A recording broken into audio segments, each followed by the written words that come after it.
दोस्तों, ईरानी Quds force के प्रमुख इस्माइल कानी को लेकर बहुत सारी खबरें चल रही हैं, लेकिन इसी बीच ईरान के एक और टॉप कमांडर की खबर सामने आई है।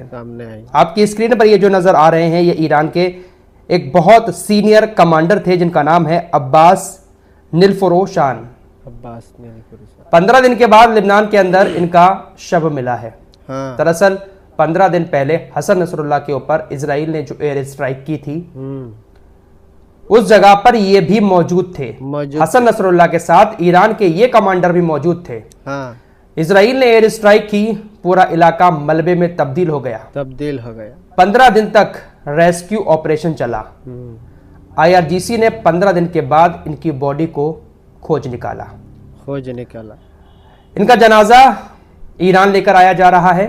थोड़ी बहुत बॉडी जो बची है और इनको आज सुपर्दे खाक किया जाएगा। ये कोई छोटे कमांडर नहीं थे, IRGC के ये एक बहुत सीनियर कमांडर माने जाते थे। इजराइल के एयर स्ट्राइक में इनकी मौत हुई है। इस्माइल कानी को लेकर सस्पेंस अभी भी बरकरार है।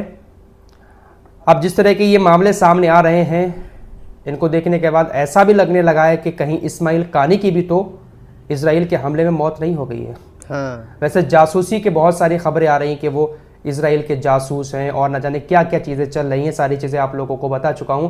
फिलहाल इसी बीच एक खबर ये भी आ रही है कि आने वाले मंडे को ईरान के सुप्रीम लीडर अयातुल्ला खामनेई उनको विजय पदक भी देने वाले हैं। अब ये विजय पदक किस लिए दिया जाएगा इस्माइल कानी को? क्या ईरान ने जो इजराइल के ऊपर मिसाइल अटैक किया था वो कामयाब रहा, इसके लिए उनको विजय पदक दिया जाएगा? बहुत सारे सस्पेंस हैं। आने वाले 2-3 दिनों में देखते हैं कि किस तरह की खबरें सामने आती क्या होता है। इस्माइल कानी को लेकर तो सस्पेंस बरकरार है। फिलहाल जासूस की बात चली है तो यहाँ पर पहले ये खबर आपको बता देता हूँ कि किस तरह से इजराइल मोसाद अपने जासूस किसी भी देश में प्लान करता है। उसके बाद कुछ और खबरें वो भी आपको बताऊंगा। आपने एक नाम सुना होगा कई बार, गोलान हाइट्स का। ये अब इजराइल के कब्जे में है। पहले ये सीरिया का हिस्सा हुआ करता था। गोलान हाइट्स 1967 में सीरिया का हिस्सा था। यहाँ पर सीरिया की सेना तैनात रहती थी। इजराइल की इस गोलान हाइट्स पर नजर थी, जैसे अब गाजा पर नजर है। फिलिस्तीन की बहुत सारी जगहों को हड़प चुका है इजराइल। इसी तरीके से गोलान हाइट्स को भी उस दौर में इजराइल हड़पना चाहता था। इजराइल की सेना और सीरिया की सेना के बीच काफी जंग होती थी, लड़ाई झगड़े होते थे, लेकिन इतनी आसानी से सीरिया की सेना हार नहीं मान रही थी। नहीं। 1967 में सिर्फ 6 दिन की जंग हुई और उस 6 दिन की जंग में ही इजराइल ने गोलान हाइट्स को अपने कब्जे में कर लिया। आखिर ये सब कैसे हुआ? ये सब मोसाद के एक जासूस की वजह से हुआ। आपकी स्क्रीन पर ये जो शख्स दिखाई दे रहा है, इसका नाम एली कोहेन था। एली कोहेन ये मोसाद का ऐसा जासूस था जो सीरिया के अंदर जाकर रहने लगा और इसने सीरिया के अंदर ऐसी पकड़ बना ली कुछ ही दिनों के अंदर कि ये राष्ट्रपति पद का उम्मीदवार तक बनने की होड़ में पहुंच गया। मोसाद ने गोलान हाइट्स को अपने कब्जे में करने के लिए एक ऐसा जाल बिछाया कि पहले इस एली कोहेन को अर्जेंटीना के अंदर एक बिजनेसमैन बनाकर बिजनेस करवाया। और ये सब कुछ बहुत कम दिनों में हुआ। बहुत कम दिनों में ही इस एली कोहेन ने अर्जेंटीना के अंदर एक सीरियाई बिजनेसमैन के तौर पर काफी नाम कमा लिया और उसके बाद ये सीरिया की सरकार, सीरिया के लोगों के दिलों में जगह बनाने में कामयाब रहा। एली कोहेन सीरिया के अंदर पहुंच जाता है और जो आला कमान था उस वक्त का सीरिया का, उसके काफी करीब आ जाता है। जब काफी करीब आ गया तो उसने जो भी मिलिट्री साइट थी, जो भी सेना की एक्टिविटीज थी, उनको कैप्चर करना शुरू कर दिया और ये सेना के साथ पूरी तरह से मिलजुल गया। इसने ऐसी ताकत हासिल कर ली कि हर जगह ये पहुंच जाता था। इसने सीरिया की सेना के साथ बहुत अच्छे रिलेशन बना लिए। सीरिया की सेना को कभी शक ही नहीं हुआ कि ये मोसाद का जासूस भी हो सकता है। अच्छे रिलेशन की वजह से इसको सारे हथियारों के ठिकानों का भी पता लगने लगा कि कहां कहां पर सीरिया के हथियार रखे हुए हैं। मोसाद के इस जासूस एली कोहेन ने सीरिया के अंदर अपने आप को इस तरीके से रिप्रेजेंट किया कि उस वक्त के जो सीरिया के राष्ट्रपति थे अमान अल हाफिज, ये उनका काफी करीबी हो गया। इसीलिए तो अमान अल हाफिज ने इसको रक्षा मंत्री बनाने तक का फैसला कर लिया था। सिर्फ रक्षा मंत्री ही नहीं, उस वक्त के राष्ट्रपति अमान अल हाफिज ने यहां तक कह दिया था कि एली कोहेन से अच्छा ऑप्शन कोई है ही नहीं सीरिया के राष्ट्रपति बनने के लिए।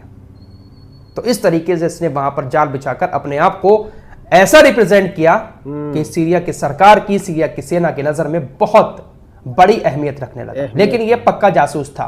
दरअसल 1967 में जब मामला बहुत ज्यादा बिगड़ गया, सीरिया की सेना ने कहा कि हम इजराइल की पानी की सप्लाई रोक देंगे। यह प्लान बनाया सीरिया की सरकार ने, और इस पूरे प्लान की जानकारी एली कोहेन ने इजराइल को दे दी। साथ ही साथ जो और प्लान तैयार कर रहा था सीरिया इजराइल को हराने के लिए, वो सारे प्लान एली कोहेन ने इजराइल को बता दिया। सिर्फ 6 दिन लगे थे, जो भी प्लान थे वो सारे चकनाचूर हो गए। सिर्फ 6 दिन लगे इजराइल को सीरिया के गोलान हाइट्स पर कब्जा करने के लिए। आज भी इजराइल अपनी इस जीत को, गोलान हाइट्स पर कब्जे को एली कोहेन को ही समर्पित करता है कि इसी की वजह से हमने गोलान हाइट्स पर कब्जा किया है।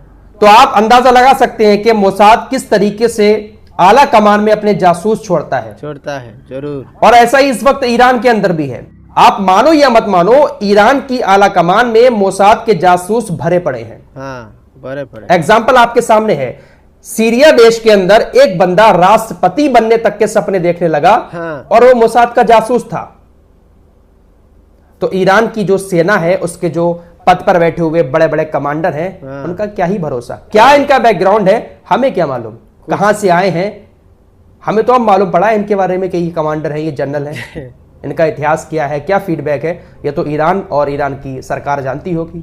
जरूर। फिलहाल ये सब कुछ चल रहा है। देखते हैं कि इस्माइल कानी को लेकर किस तरह की चीजें सामने आती हैं। फिलहाल हिजबुल्लाह ने रात लेबनान से 2 ड्रोन छोड़े तेल अवीव की तरफ। कुछ इजरायली मीडिया की रिपोर्ट है कि दोनों ड्रोन ने हिट किया है जाकर तेल अवीव के अंदर, लेकिन कुछ का कहना है कि एक ड्रोन को मार गिराया और एक ड्रोन ने जाकर हिट किया है। तेल अवीव का जो हर्जलिया एरिया है, वहां पर एक ड्रोन ने बिजली घर पर अटैक किया, जिसके बाद पूरे इलाके में बिजली गुल हो गई। इजरायली मीडिया ने पावर प्लांट से उठते हुए धुएं की तस्वीरें भी जारी की हैं। दोस्तों, आप लोगों को गाजा की मौतों का आंकड़ा तो हम बताते ही रहते हैं, लेबनान के अंदर भी जो मौतें हुई हैं उसका भी आंकड़ा हम बताते रहते हैं, लेकिन आज हम सिलसिलेवार तरीके से इजरायली सैनिकों की मौतों का आंकड़ा बताने वाले हैं। अक्टूबर के महीने में ही सिर्फ 32 इजरायली सैनिकों की मौत हुई है। 1 अक्टूबर को जाफा में गोलीबारी हुई, उसमें 7 इजरायली सैनिक मारे गए। 2 अक्टूबर को दक्षिणी लेबनान में झड़पें हुई, इसमें 1 इजरायली अधिकारी मारा गया। उसके बाद उसी क्षेत्र में 7 और अधिकारी और सैनिक मारे गए। 3 अक्टूबर को दक्षिणी लेबनान में जमीनी लड़ाई में 1 इजरायली सैनिक मारा गया। 4 अक्टूबर को गोलान हाइट्स में इराक से लॉन्च किए गए एक ड्रोन विस्फोट में 2 इजरायली सैनिक मारे गए। 6 अक्टूबर को बेरशेबा में चाकू और गोलीबारी के हमले में 1 इजरायली महिला सैनिक की मौत हो गई। 4 महीने पहले गाजा युद्ध में लगी चोटों से 1 सैनिक की मौत हो गई। 7 अक्टूबर को दक्षिणी लेबनान में लड़ाई में 2 इजरायली सैनिक मारे गए। 8 अक्टूबर को उत्तरी गाजा के जवालिया में लड़ाई में 1 इजरायली सैनिक मारा गया। 9 अक्टूबर को किरियत शामोना में रॉकेट से हुए हमले में 2 इजरायली सैनिक मारे गए। 10 अक्टूबर को दक्षिणी लेबनान में 1 इजरायली सैनिक मारा गया। 11 अक्टूबर को पश्चिमी गलील में हिजबुल्लाह के अवशेषों के विस्फोट से 1 विदेशी कर्मचारी की मौत। दक्षिणी गाजा के रफा में लड़ाई में 1 इजरायली सैनिक मारा गया। तो ये पूरा लेखा जोखा 1 अक्टूबर से 11 अक्टूबर तक का है, जिसमें 38 सैनिक मारे गए हैं और घायलों की संख्या बहुत ज्यादा है। ईरान ने एक बार फिर से सभी देशों को चेतावनी दे दी है। रोज ईरान की तरफ से चेतावनी दी जा रही है कि जो भी देश इजराइल को हमारे ऊपर हमला करने में मदद करेगा, फिर वो देश हमारा वैलिड टारगेट बन जाएगा। हम उस देश पर फिर हमला करेंगे, वो हमारा वैलिड टारगेट होगा। एक देश है जिसका नाम है निकारागुआ, उसने इजराइल से अपने सारे संबंध खत्म कर दिए हैं। निकारागुआ ने आरोप लगाया है कि इजराइल जिस तरह के कारनामे कर रहा है ये मानवता के खिलाफ है और नरसंहार है, इसलिए इजराइल से सारे संबंध खत्म कर दिए। फिलहाल इस वक्त के ये कुछ लेटेस्ट अपडेट थे जो आपके सामने रखे। दोस्तों, हमारी वीडियो पसंद आए तो फॉलो सब्सक्राइब कीजिए और साथ ही साथ शेयर भी कीजिए। मिलते हैं अगली वीडियो में, तब तक के लिए अपना ख्याल रखिए। धन्यवाद।